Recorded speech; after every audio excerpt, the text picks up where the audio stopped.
All right guys, welcome back to the channel. Got a new addition to the Frontier. The rain is here in the Pacific Northwest. We've got a little bit of sun over here to the west, but that is the most sun we've seen all day. It's just been off and on hailing and raining. For my job, I've got to get up early in the dark and check roads, and this week hydroplaned a little bit on the stock Hankook tires, so it was time for an upgrade.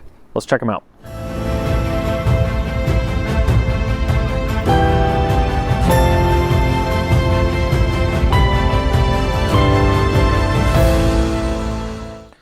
So as you can see, I've got the old stock Hankook tires off, and I'm going to get these, get some bags off Amazon to store these in, keep them dry and kept from dry rot. But you can see there's still some tread life on here. If I've got my penny here upside down, still covers old Lincoln's head, and so there's only about 40,000 miles on these tires, so still some life to live. So I'm thinking maybe these could be summer tires that don't come into contact with rain so much. And then I'll show you the new ones. So we went with the Falken Wildpeak AT4s. This is the stock size of the tire that came with the Frontier. So I'm at 265, 70, 17. These are just incredible to look at and to drive on, more importantly. But you can just see the nice treads there, and a lot deeper. I mean, with the Hankooks, they barely covered this penny's head, and here, I mean, it gets to over half the penny. That's not even very deep in the tread. I'm kind of here on the edge. Really loved the tread pattern and just saw a bunch of reviews. Was really between the KO3s and these, and just hadn't seen enough reviews on the KO3s that told me that they were going to be amazing in the rain.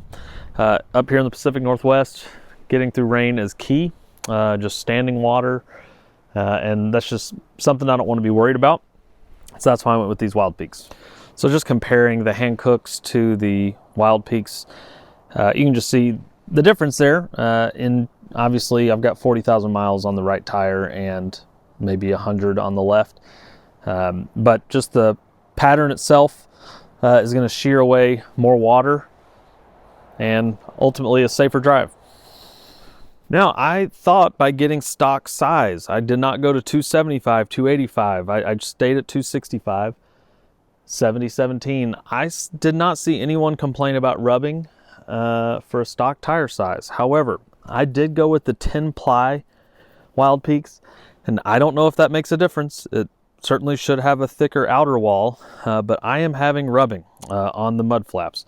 So hard to see right here, but when I turn, and I will here in a bit, I come into contact with back here with the edge of the tire.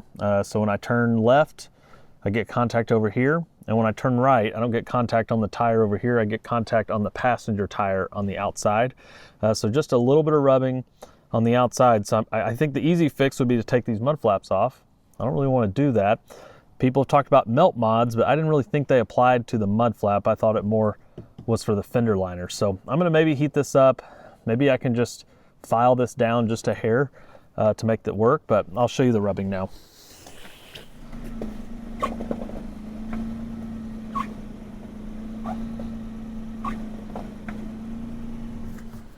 So again, that's been my only issue with these Falkens. It's just that rubbing right here, but other than that, love the tire, love the feel. I've hit a few standing water spots on the highway and wouldn't have even known it. I've just cut through it like a knife. Really happy with this purchase, really happy with the tire shop that got them in for me. 10 out of 10 recommend these tires. Hopefully that was helpful for you guys. Feel free to leave a comment, please like and subscribe.